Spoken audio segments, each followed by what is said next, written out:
Hey there, it's Unique. Um, Thank you for listening to the Unique Nature podcast. I'm here again, and this is the long awaited episode because I had told a lot of people that I was going to do an episode about relationships, and yeah, I took out a poll on my WhatsApp. I asked a couple of questions. I spoke to a lot of people, and then yeah, I had like a topic theme put together. Anyway, here's the relationship episode. And yeah, I wanted to do it before now, but I felt like it would be right to do it after now, to do it now at this moment because um, something happened personally in my life which made me okay feel inside my mind now that yeah, I think I can talk about relationships a little bit now. I think I do have the right to a little bit. Anyway, so here goes. So I put out a question on my WhatsApp. This is how I started. So I put out a question on WhatsApp and I asked, um, what do you think is the biggest problem in relationships these days? And I got a lot of answers. Um, Yoruba boys being one very important part of the answers. Yoruba boys are problematic.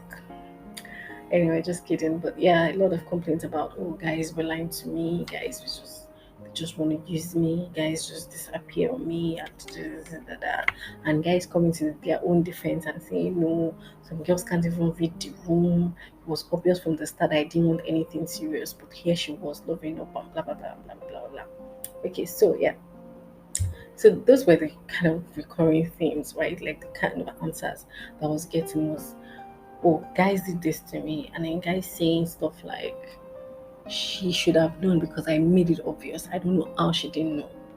And yeah, so now let's talk about it. I actually had a very lengthy discussion with a guy, and we're talking about um, girls not knowing right from the beginning that it wasn't serious. And he was claiming to me that they knew, they were just trying to, you know, blot out the truth and hope that their imaginations were the correct versions of true events, right? Of the event. And I kind of understand him, right?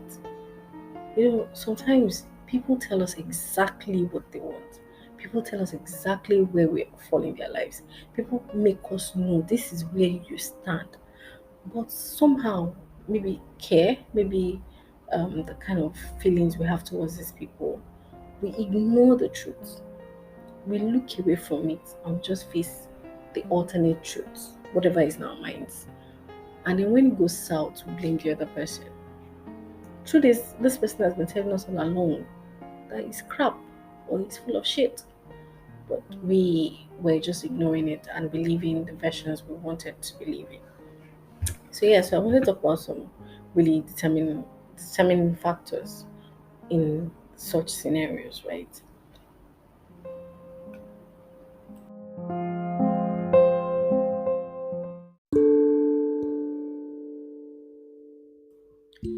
So I'm gonna start by telling you the story of a girl. Hmm.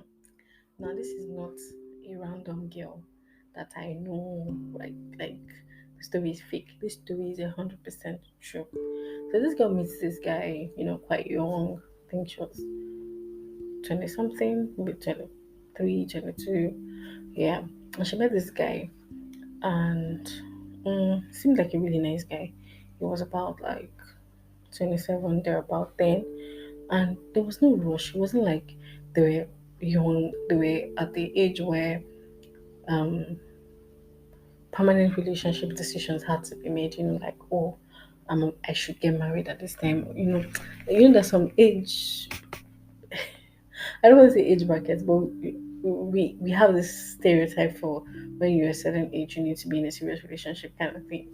And these people went in that range. So it was just, I met a guy, he likes me, I like him, blah, blah, blah. But when it came down to the relationship talk, when it came down to what do you want, what do I want, the guy never actually told this girl that I want you to be my girlfriend. He mentioned, I want you to be my friend. And she was like, yeah, cool. In her mind, it's like, well, I'm always with him. He likes me. Yeah, I said he likes me. He spends on me. He takes me out. Everything is cool. We're always together. and he says he wants to be my friend. Well, it's not like I'm in a hurry to get married, so why not if not?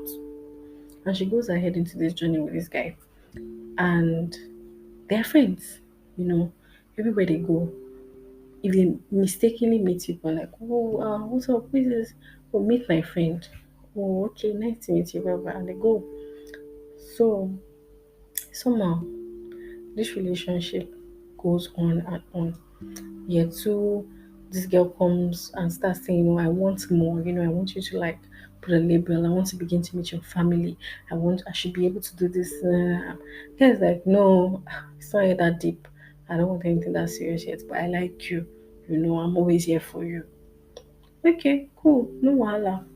And then they go on with this thing, and in between, this guy is even telling her like, she sent this guy met so person. It's like, hey, you can date the person. And she be we are just friends, you know. And she's like, but we are more than that. And so there's a back and forth of every time she mentions something like, but we are more than that, right? He's like, hey, we are friends, but I like you. But you're the only one. But we are friends. Anyway, where this story ends is that 7 years of being together, this guy, after she now, of course, after 7 years, she's like 30 or something, 30 something. And then she tells this guy, no, I want you to now put a label, see what you really want, like the pressure is getting deeper, the pressure is getting worse. And so she just tells this guy, like, you need to say something. And this guy goes on to send her a message saying, after all, we were just friends. Nothing was promised. Very cold and chilly, you might think. But the truth is that he's right. He never asked to be anything more. You, the lady in this situation, only assumed that because he was always with her, then it was hers. Always assumed that because they were always together, then it was hers. You know, the truth is that they were just friends. Even after meeting each other's family and all of that, my friend, meet my friend, meet my friend. The truth is, he is your friend because that is what is said. So that brings me to the first topic. Always hold people by what they say. Ask questions. If you're going to be with a guy or a girl and the person is saying stuff like, let's see how it goes, if you know in your mind that you want a serious relationship, carry your bag from that moment that you have heard, let's see how it goes. Carry your bag and go. It's not so hard, actually. Like, it's actually very basic. You're meeting someone, you think that you want a serious relationship with the person, you like labels, you want to have something serious, you really need something concrete, and the person says, no, you know what, I really like you, I like your vibe, I like how we are together, let's see how it goes. Let's see how it goes is not a yes or it's not a relationship go ahead.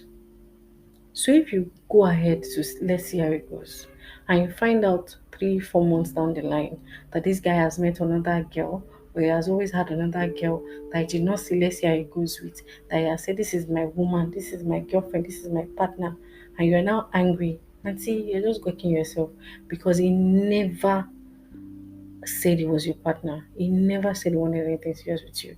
He never said, I'm dating you. That's the truth. You just played yourself. And so the emotional heartache you're having and the blaming Yoruba boys and all of that, 50% of the blame is on you. In fact, 90% of the blame is on you. Because he never said anything. And so you can't hold him by what he didn't say. You can't hold him by that. I know that there are situations where people actually go all out and say, yes, I want to love you, I want to be your partner, I want to be together with you forever. And the person will still fuck up. Yes, there's that.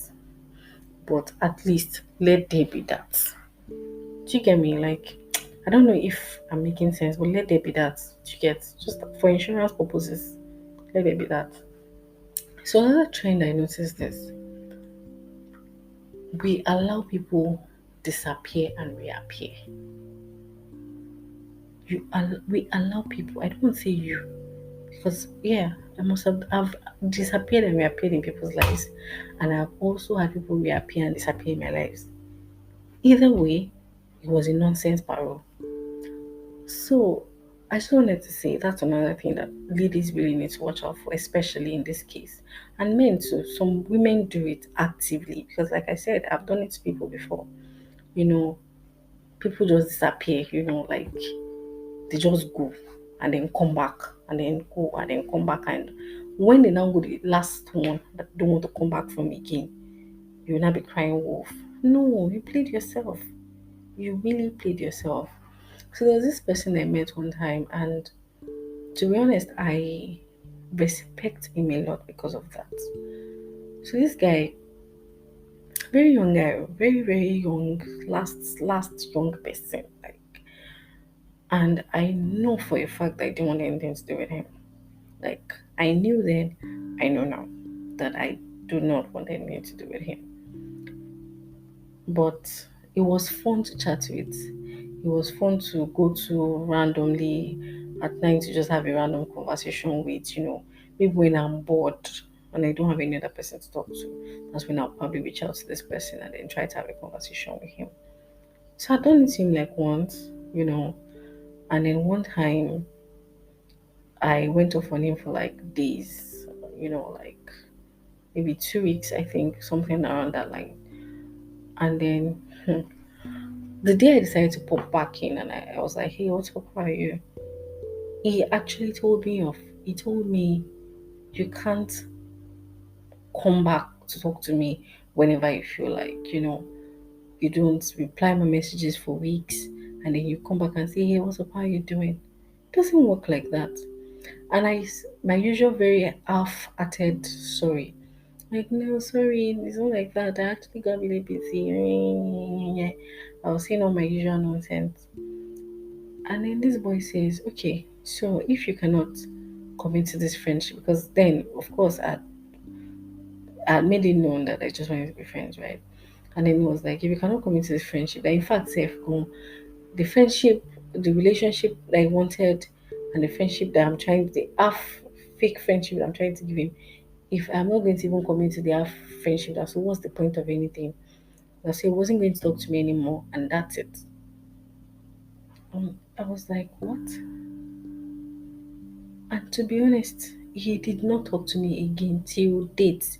He doesn't say hello, he doesn't say I, he doesn't say anything. He just told me straight up he's going to save himself the stress. Oh, he asked me for a relationship. I put him on this. No, I don't want a relationship, but then I can pop in to say hello to you randomly. And then even the popping in to say hello to you randomly, I disappear for 2 weeks and then reappear. He's not going to allow me to do that to him. And so when he stopped replying my messages, he told me off like I'm not going to reply you again and that's it. Bye. He just went off. I felt a wave of respect for him.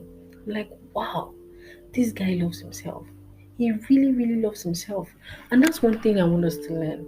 This person loves themselves so much that they understand that they're not going to give you any power over them. They're not going to give you that power to play with them, to play with their emotions, to play with their thoughts, to play with their feelings, and all of that.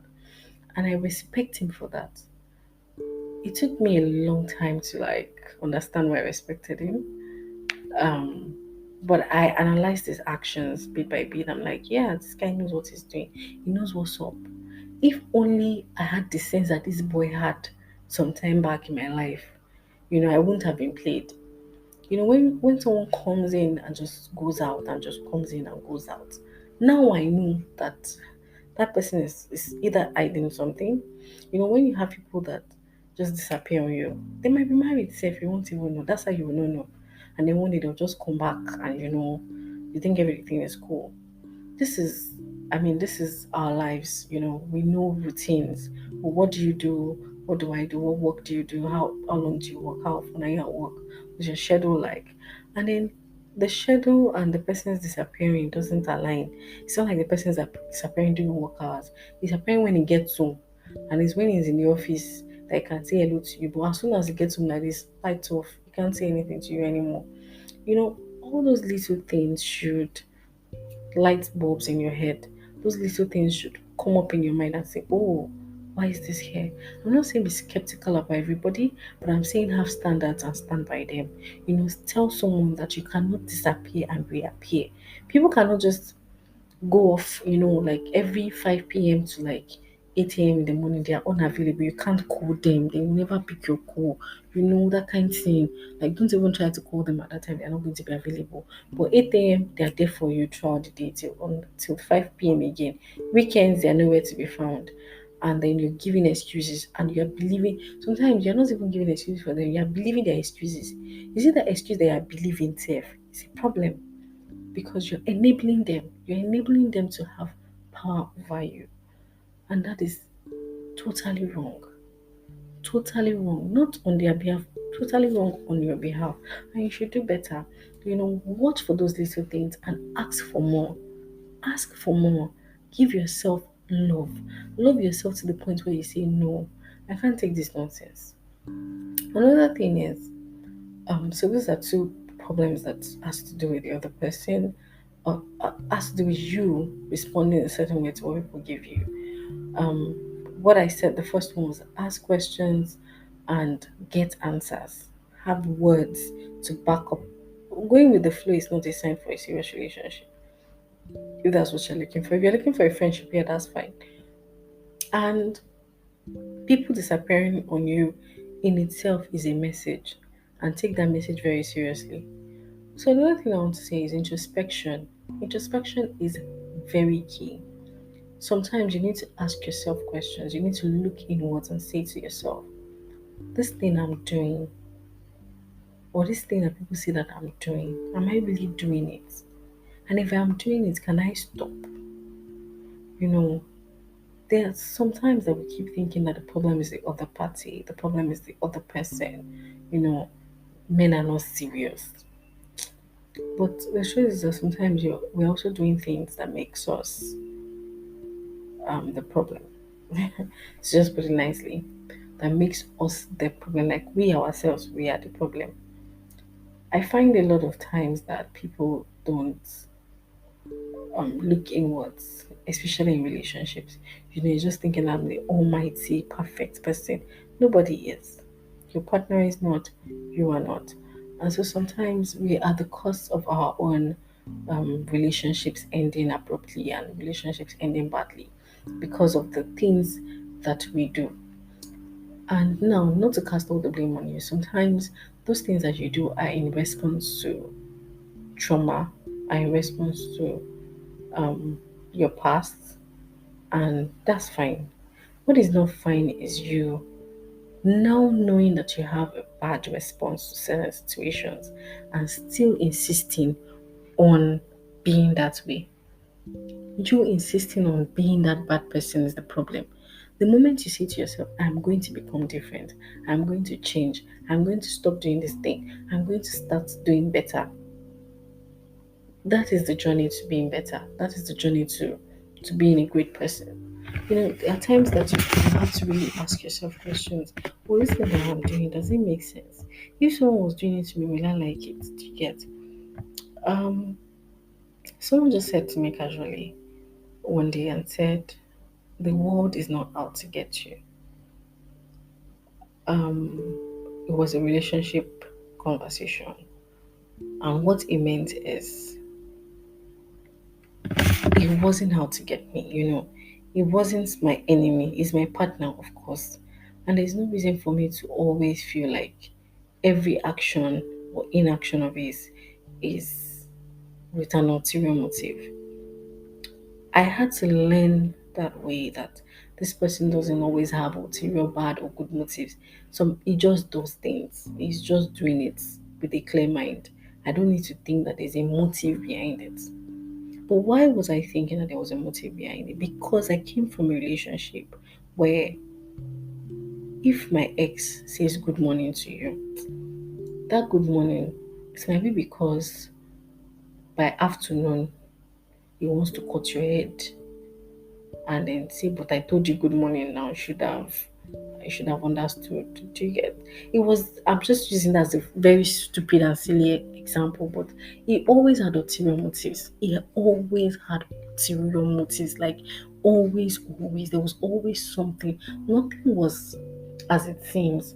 Nothing was as simple as it says it is. Do you get? So I carried that mindset into the new relationship, and I was acting a certain way to my partner because I was coming from a place where everybody was trying to game the other person. Who is the sharpest? Who is the first to do today? Ah, who slacked? Who didn't slack? Do you understand? And it's a bad trend. And I learned to stop because I told myself, like, no, this thing I'm doing is bad. And if I don't stop it, I'm going to kill this relationship too. And then what do I have? Nothing.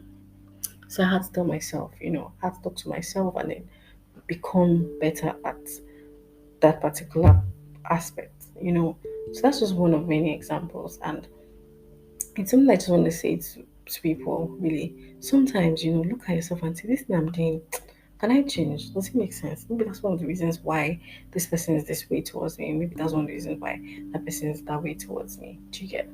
And it's never a bad idea to introspect. It's never a bad idea to do better. It's never a bad idea to want to update yourself. So those are some of the things. And yeah, you see, when they say that be skeptical, hmm, in relationships, I want you to be skeptical. Apart from obvious signs, some people are very good at pretending. Very, very darn good at pretending. But I want you to be a step ahead. And it's not just about cheating. No, that's a very small, minute part of it. You could be with someone and the person could be anybody. Anybody. Like the person could be anything. And now I'm not coming from, oh ladies, be careful, check your man's phone so that he's not cheating on you. No, that's not just right. You should know the kind of person you are with. Listen to conversations, pick words, watch out for signs, listen to every little thing. Some people are abusive and they hide it perfectly. And then when you get married to them, that's when you find out. Some people are thieves and their wives don't know. Some people are murderers and their wives don't know. Don't be that kind of wife. And I'm not saying now that you should be a snoopy person, but I want you to always know your partners, female, male, whoever you're with. Be intentional about finding out who you're with. Be intentional about finding out who their family members are, how they treat their family members, what they do behind closed doors, and things like that. Because it's not just a relationship, it's not just heartbreak. Heartbreak is one of it, yes. I think that's what we're talking about here. But also, you need to guard yourself against, for example, being in the car with your boyfriend innocently and, you know, the police stopping you guys and there's a fresh head in, in the back, um, in the, in the back seat, as an example. And then you don't know anything about it because you really don't know. So you have to always be careful and read the room and learn things about people and be intentional about knowing, finding out things, finding out things that it's not like one day you're just waking up and finding out something and you're like, wow, do you get? I just try to like say this thing because I come from a place where I know people that find out the weirdest shit about their partners and they had no idea, like zero, they didn't know. And it feels very bad if it's cheating you're finding out, if it's the fact that your partner is married, if it's the fact that this person has a whole family somewhere else or something. It's very bad if you have to find out from a third party. But if you know, you can make your decisions. Can I stand with this thing? Can I stick to this person despite this thing? Is this what I want for myself? Am I okay with this? And you answer those questions for yourself. You don't have to have another person make decisions for you, ask the questions on your behalf, or decide what you want to do on your behalf. You are in the power position, because you've seen, you've seen it for yourself and you can decide for yourself. So I'm a very big advocate for snooping. That's the end of this thing that I'm trying to say. I'm a very big advocate for snooping. And snooping is not just because you want to find out if they're cheating or not. Sometimes you just need to find out if the person you're dating, the person you're about to get married to, is a pedophile or is a whatever thing, You just need to find out these things and don't just be surprised about things. And I'm not saying you find out everything. I'm not saying if you snoop, you will find out everything about this person, but at least you'll be in the know to a certain percentage, and that could be of help to you, and that could be of help to your relationship in the long run, or lack of it. If you find out something that you can't stand, or something that the person is hiding, probably a relationship, a serious relationship somewhere. For example, you don't always touch his phone, and then one day, because of my advice, I'm winking at myself. You find out that he has a particular number that he's always calling him to wish him good morning, good night, good afternoon, and you're curious, who is this person? And you find out through color that is a girl, and you find out her name, and then you find out her pictures, and you already know how she looks. And you already know, this is this person, this is this person. You already know that this person has a partner, and you just gingerly carry yourself out of the relationship. Before 6 months down the line, you're surprised by a wedding photo on Instagram. My advice paid off because now you know, and now you can get out of that situation before it escalates into something more painful for you.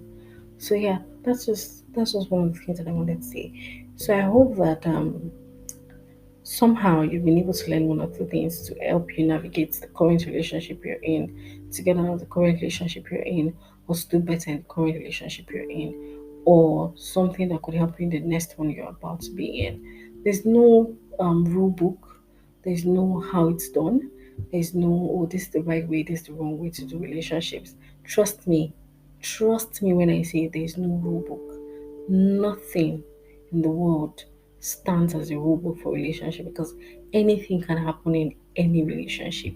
Like what works in A, you can copy it to the letter and bring it into your own relationship, and it absolutely would flop. So there's no rule book. There's that. But there are things that you can do to like navigate it easily or more easily or weave through or save yourself the heartache. So that's it. Thank you very much for listening. Listen to you next time, hear you next time, see you next time. Thank you. Always send me feedbacks though. I love that. I love your feedbacks. And I hope that my voice is better in this one because the last episode someone was complaining about how my voice sounded. I hope this is better. Thank you very much for listening. Have a great day, have a great night, have a great everything, whatever it is, at whatever time you're listening to this. Mwah.